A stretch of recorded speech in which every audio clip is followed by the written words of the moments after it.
I wish I could find that album of yours. You've got those pictures of all the hula ladies. And Yeah, I don't know where those albums are. I have to look them up. I've got some pictures of Hilo Hattie when she was a young lady. Hilo Hattie was a young lady. She was probably about 19 to 21 or something like that. Yeah, Hilo Hattie. So you saw her a lot in Hawaii? Oh yeah, well yes, we've seen her. Entertain you guys. She used to entertain us, you know. She'd come aboard ship and entertain us, and yeah, Hilo Hattie. But I'll have to look up some of my old albums. The trouble is with my old albums, everybody was always taking pictures out of them. That's the truth. And so I got a lot of albums that are blank spots where my kids wanted the pictures for their album or whatever. And did you tell me one of your most favorite things that you guys did when you guys were in the service was make your own booze?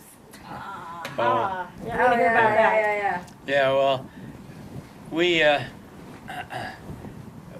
got friendly with a cook and on Mias Windy, and the cook.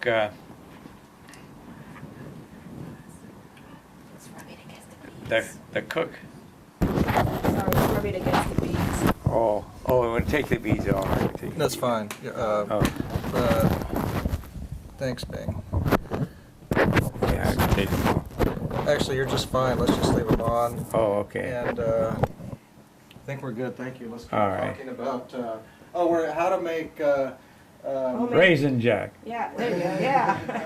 Well, one time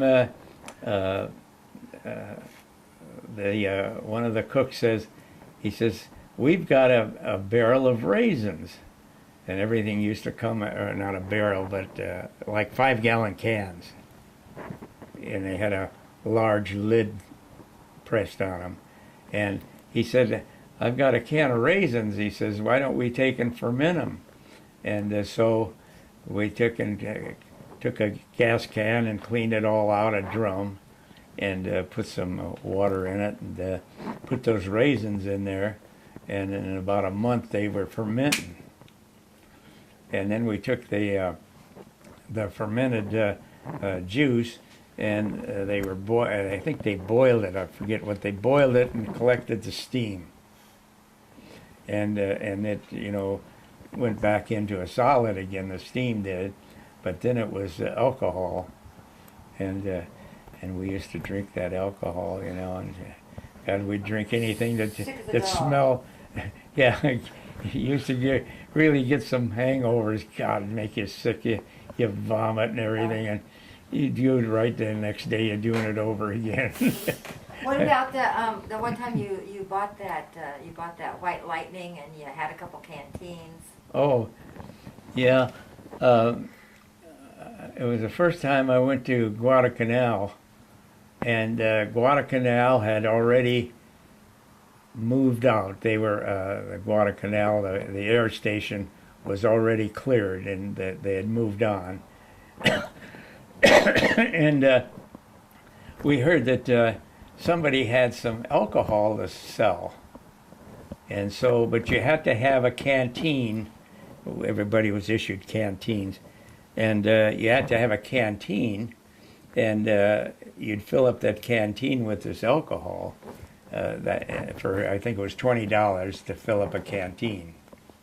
So I had 2 canteens. One of them was aluminum, and the other was made of plastics, were something that was just coming on, and one of them was kind of a clear plastic. And so I filled both canteens, and that was $40 for me, and went back and put them in my sea bag in the tent, and put it down in the center because I didn't want somebody to find out about that alcohol. And the next day I could smell something, and I smelled really odd. And so I noticed my sea bag was all wet, and took my clothes from the top down and got down to the alcohol. Had eaten up the canteen, the plastic that it was made one of them, it just melted it, made it soft, and it leaked out. And I thought there was $20 gone on that one canteen that was in the mail, or that canteen. And yeah, it had some. Anything to get that booze, I tell you. Yeah, I used to do anything to get something to drink, Gee, yeah. Well, they issue you 1 can of beer a day. Yeah, well, 1 or 2. I don't know.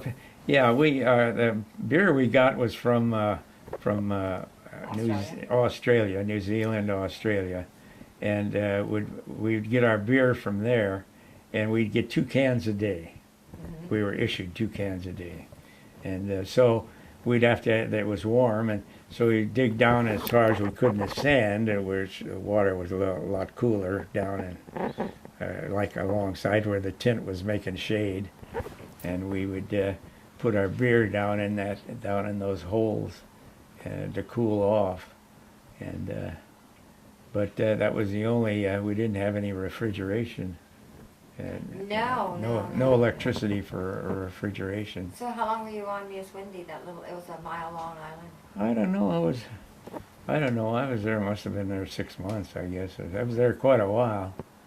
Yeah, I was there quite a while. Where were you when the war ended? Let's see. Where was I when the war ended? I don't have. That's so long ago. Where was I? I don't even remember where I was at when the war ended. I don't know. I have to stop and think of where I was at when the war ended. If I came back to the mainland already, or if I was back in the States. I don't know. I don't remember. So how'd you like your Navy experience in general? Well, I loved it. I would have, if Helen would have left me alone, I would have stayed in. I would have shipped over, because I could have shipped over. I had 6 years in already, and I could have stayed in, and I liked the Navy. I loved it. What'd she say? No. No, come Helen, home and help me with my kids. Helen didn't like it, and so she. Well, I could stay out for. I think you could stay out 30 days and still ship over and hold your rate. So I figured, well, I had a month, and I stayed out, and the next thing one day got longer and longer, and next thing it was too late to sign up again. Mm. Yeah. What was your what rank were you when you left? I had made chief machinist, yeah. Ooh. Yeah. I had been chief maybe just a short time. I don't know how long, not very long. And yeah, I had made chief, so I could have held that. If I had stayed, you have to stay a year at that rate, and if I would have stayed in a year and held that rate without getting in trouble or whatever, and then I could have held that rate. And but yeah, I had made chief, and so I wanted to stay in, and Helen says, well, I could stay out for a while and see how I liked it. And, so I never went back. Oh. Well, how did you meet your wife?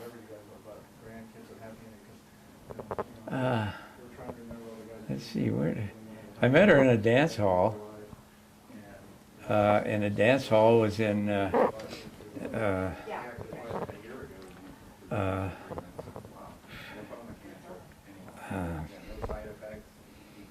what the heck was that? A Sweets. Well,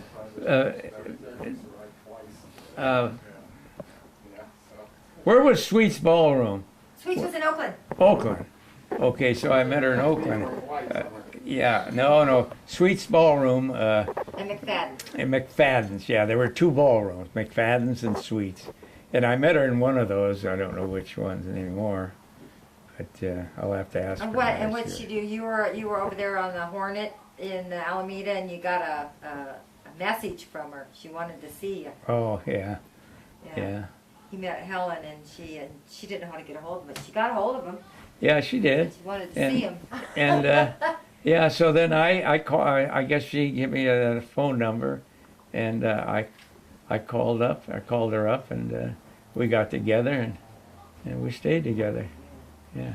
Hey, how about, I didn't mean to change the subject, but remember you were on Miss Wendy, Yeah.